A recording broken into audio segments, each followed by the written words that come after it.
नमस्कार दोस्तों, आप देख रहे हैं UP news live update channel में देश दुनिया की खबरें। हमारी वीडियो कहां से देख रहे हैं कमेंट में जरूर बताइए और चैनल को शेयर और सब्सक्राइब जरूर करें। चलिए बढ़ते हैं पहली खबर की ओर। बांग्लादेश में हिंदू अल्पसंख्यकों पर हो रहे अत्याचार थमने का नाम नहीं ले रहे हैं। ताजा मामला बांग्लादेश के नरसिंगदी शहर से सामने आया है, जहां सोमवार देर रात 40 वर्षीय हिंदू किराना व्यापारी मोनी चक्रवर्ती की बेरहमी से हत्या कर दी गई। अज्ञात हमलावरों ने उनकी दुकान के पास उन पर धारदार हथियार से हमला किया और चाकू गोदकर मौके से फरार हो गए। गंभीर हालत में स्थानीय लोग उन्हें अस्पताल लेकर पहुंचे, लेकिन डॉक्टरों ने मृत घोषित कर दिया। घटना के बाद इलाके में दहशत का माहौल है और हिंदू समुदाय में गहरा आक्रोश देखा जा रहा है। परिजनों का कहना है कि मोनी चक्रवर्ती को पहले भी धमकियां मिल रही थीं। स्थानीय प्रशासन ने मामले की जांच शुरू कर दी है, लेकिन अब तक किसी की गिरफ्तारी नहीं हो पाई है। सवाल यह है कि आखिर कब तक बांग्लादेश में अल्पसंख्यक हिंदू इस तरह हिंसा का शिकार होते रहेंगे।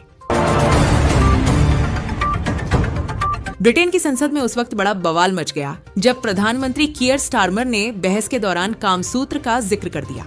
मामला उस समय गर्मा गया जब एक महिला सांसद के सवाल का जवाब देते हुए पीएम स्टारमर ने मजाकिया लहजे में यह टिप्पणी की। उनके इस बयान को लेकर संसद के भीतर और बाहर तीखी प्रतिक्रियाएं सामने आई हैं। विपक्षी दलों का आरोप है कि प्रधानमंत्री ने एक गंभीर नीतिगत बहस को हल्के और असंवेदनशील मजाक में बदल दिया, जो संसद की गरिमा और महिला सांसदों के सम्मान के खिलाफ है। विपक्ष ने इसे अशोभनीय और गैर जिम्मेदाराना बताया है। वहीं सत्ता पक्ष का कहना है कि इस टिप्पणी को संदर्भ से बाहर निकालकर बेवजह विवाद खड़ा किया जा रहा है।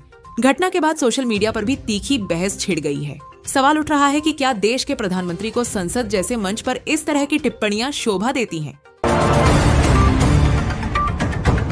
अमेरिका और वेनेजुएला के बीच तनाव एक बार फिर बढ़ता नजर आ रहा है। डोनाल्ड ट्रंप और वेनेजुएला के विपक्षी नेता मचाडो की प्रस्तावित लंच मीटिंग से पहले अमेरिका ने बड़ा कदम उठाया है।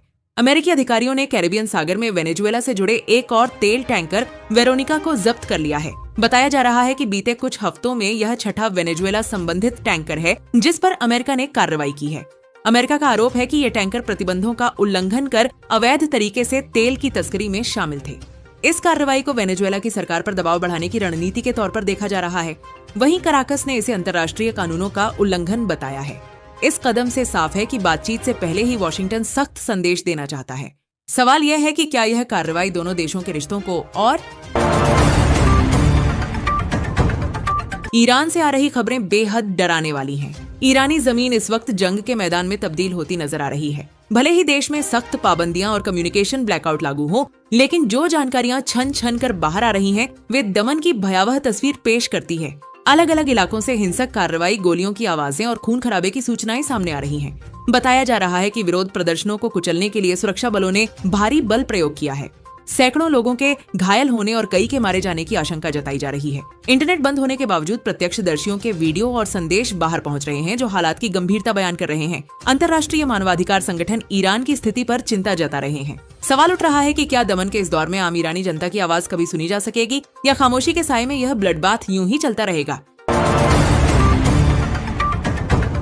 रांची में प्रवर्तन निदेशालय यानी ईडी ऑफिस उस वक्त सियासी और प्रशासनिक चर्चा का केंद्र बन गया जब वहां रांची पुलिस की टीम पहुंची।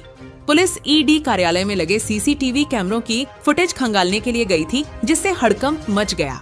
बताया जा रहा है कि यह कार्रवाई एक पुराने मामले की जांच से जुड़ी है, जिसमें कुछ गतिविधियों को लेकर सवाल उठे थे। इस कदम के बाद राजनीतिक टकराव भी तेज हो गया है। विपक्ष ने इसे केंद्रीय एजेंसियों के काम में दखल बताते हुए हमला बोला है, जबकि राज्य सरकार का कहना है कि पुलिस कानून के तहत अपनी जिम्मेदारी निभा रही है। वहीं ईडी सूत्रों का दावा है कि बिना पूर्व सूचना इस तरह की कार्रवाई से संवैधानिक संस्थाओं की गरिमा पर सवाल खड़े होते हैं। फिलहाल दोनों पक्ष अपनी अपनी दलीलें दे रहे हैं, लेकिन इस पूरे घटनाक्रम ने राज्य और केंद्र के बीच तनाव को और गहरा कर दिया है। सवाल यही है कि जांच के नाम पर यह टकराव आगे किस मोड़ पर जाएगा। बहुजन समाज पार्टी सुप्रीमो मायावती ने अपने 70वें जन्मदिन पर बड़ा राजनीतिक ऐलान किया है। मायावती ने साफ कहा कि बीएसपी अब किसी भी दल के साथ गठबंधन नहीं करेगी और 2027 के उत्तर प्रदेश विधानसभा चुनाव समेत देश भर के सभी चुनाव अकेले लड़ेगी। उन्होंने दावा किया कि पार्टी अपने दम पर सरकार बनाएगी। मायावती ने कहा कि गठबंधन की राजनीति से पार्टी को नुकसान हुआ है और बीएसपी की मूल विचारधारा और आत्मसम्मान के साथ कोई समझौता नहीं किया जाएगा। उन्होंने कार्यकर्ताओं से संगठन को मजबूत करने और जनसमर्थन बढ़ाने का आह्वान किया। अपने संबोधन में मायावती ने बीजेपी और कांग्रेस दोनों पर निशाना साधते हुए कहा कि इन दलों की नीतियों से आम जनता परेशान है। बीएसपी प्रमुख ने भरोसा जताया कि दलित, पिछड़े और वंचित वर्ग एक बार फिर पार्टी के साथ मजबूती से खड़े होंगे। मायावती के इस ऐलान को 2027 के चुनावी रण का बड़ा संकेत माना जा रहा है। भारत की रक्षा ताकत को और मजबूती मिली है। आईजी डिफेंस को भारतीय सेना और नौसेना से स्वदेशी टी-शल पल्स एंटी ड्रोन गन के निर्माण का बड़ा ऑर्डर मिला है। यह अत्याधुनिक हैंडहेल्ड एंटी ड्रोन सिस्टम एक ही बार में दुश्मन के ड्रोन को निष्क्रिय करने की क्षमता रखता है। टी-शल पल्स गन जैमर तकनीक पर आधारित है, जो करीब 2 किलोमीटर की रेंज में ड्रोन के कम्युनिकेशन और नेविगेशन सिस्टम को बाधित कर देता है। इसके बाद ड्रोन या तो वहीं गिर जाता है या अपने लॉन्च पॉइंट पर लौटने को मजबूर हो जाता है। यह गन हल्की, पोर्टेबल और फील्ड ऑपरेशन के लिए बेहद कारगर मानी जा रही है। सीमा सुरक्षा, संवेदनशील ठिकानों और नौसैनिक ठिकानों की रक्षा में यह सिस्टम अहम भूमिका निभाएगा। मेक इन इंडिया के तहत विकसित यह हथियार भारत की स्वदेशी रक्षा तकनीक की बड़ी सफलता माना जा रहा है और ड्रोन खतरे से निपटने में गेम चेंजर साबित हो सकता है। जम्मू कश्मीर में एक बार फिर संदिग्ध ड्रोन देखे जाने से सुरक्षा एजेंसियां सतर्क हो गई हैं। नियंत्रण रेखा और अंतर्राष्ट्रीय सीमा के पास ड्रोन गतिविधियों के इनपुट के बाद पूरे इलाके में हाई अलर्ट जारी कर दिया गया है। खास तौर पर सांबा और आसपास के सीमावर्ती क्षेत्रों में सेना और बीएसएफ ने सर्च ऑपरेशन तेज कर दिया है। सूत्रों के मुताबिक रात के समय आसमान में संदिग्ध हलचल देखी गई, जिसके बाद तुरंत जवाबी कार्रवाई शुरू की गई। ड्रोन के जरिए हथियार, गोला बारूद या नशीले पदार्थ गिराए जाने की आशंका से इनकार नहीं किया जा रहा है। इसी को देखते हुए सीमावर्ती गांवों में भी निगरानी बढ़ा दी गई है। सुरक्षा बल हर संदिग्ध गतिविधि पर नजर बनाए हुए हैं और ड्रोन रोधी सिस्टम को भी सक्रिय कर दिया गया है। लगातार बढ़ती ड्रोन घुसपैठ देश की सुरक्षा के लिए बड़ी चुनौती बनती जा रही है। सवाल यही है कि आखिर कब तक सीमा पार से यह नापाक हरकतें चलती रहेंगी। विशेष रिपोर्ट में पाकिस्तान से एक बड़ा और चौंकाने वाला कबूलनामा सामने आया है। कुख्यात आतंकी हाफिज अब्दुल रऊफ ने ऑपरेशन सिंदूर को लेकर बड़ा खुलासा किया है। हाफिज रऊफ ने पहली बार सार्वजनिक तौर पर यह स्वीकार किया है कि इस ऑपरेशन के दौरान कई आतंकियों की मौत हुई। यह बयान पाकिस्तान के उस दावे की पोल खोलता है जिसमें वह हमेशा ऐसे अभियानों से इनकार करता रहा है। अपने बयान में हाफिज रऊफ ने यह भी माना कि मई महीने में बढ़े भारत पाक तनाव के दौरान चीन ने पाकिस्तान को रणनीतिक और कूटनीतिक समर्थन दिया। इस स्वीकारोक्ति को सुरक्षा एजेंसियां बेहद अहम मान रही हैं। विशेषज्ञों का कहना है कि यह कबूलनामा न सिर्फ ऑपरेशन सिंदूर की सफलता को साबित करता है, बल्कि यह भी दर्शाता है कि आतंकवाद को लेकर पाकिस्तान का दोहरा चेहरा अब दुनिया के सामने आ रहा है। सवाल यह है कि क्या अंतर्राष्ट्रीय समुदाय अब इस सच्चाई पर ठोस कार्रवाई करेगा? इसमें ट्रंप कभी हाँ कभी ना की राजनीति में उलझे रहे और इधर भारत ने चुपचाप इतिहास रच दिया।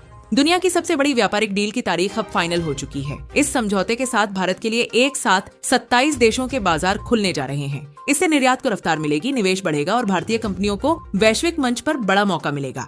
सरकार का दावा है कि यह डील रोजगार सृजन और आर्थिक विकास में मील का पत्थर साबित होगी। सवाल बस इतना, क्या भारत अब ग्लोबल ट्रेड का नया पावर हाउस बनने जा रहा है? मध्य पूर्व में तनाव चरम पर है, लेकिन इसी बीच एक बड़ी और चौंकाने वाली खबर सामने आई है। अमेरिका को भनक तक नहीं लगी और इजराइल ने ईरान से एक सीक्रेट डील कर ली। बताया जा रहा है कि पर्दे के पीछे बातचीत के जरिए कुछ अहम शर्तों पर सहमति बनी है। इस गुप्त समझौते का मकसद सीधे टकराव को टालना और क्षेत्रीय हालात को काबू में रखना है। सवाल उठ रहे हैं कि अगर यह डील सार्वजनिक होती है तो अमेरिका और उसके सहयोगियों की रणनीति पर इसका क्या असर पड़ेगा? मध्य पूर्व की राजनीति अब नए मोड़ पर खड़ी है।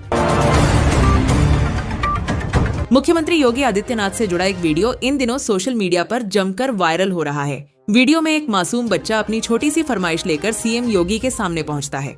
बच्चे की सादगी और मासूमियत देखकर सीएम योगी भी मुस्कुरा उठते हैं और तुरंत उसकी बात पर ध्यान देते हैं। यही नहीं, सीएम ने बच्चे की इच्छा पूरी करने का भरोसा भी दिया। इस भावुक पल ने लोगों का दिल जीत लिया है। सोशल मीडिया पर लोग सीएम योगी की संवेदनशीलता और बच्चे की मासूमियत की जमकर तारीफ कर रहे हैं।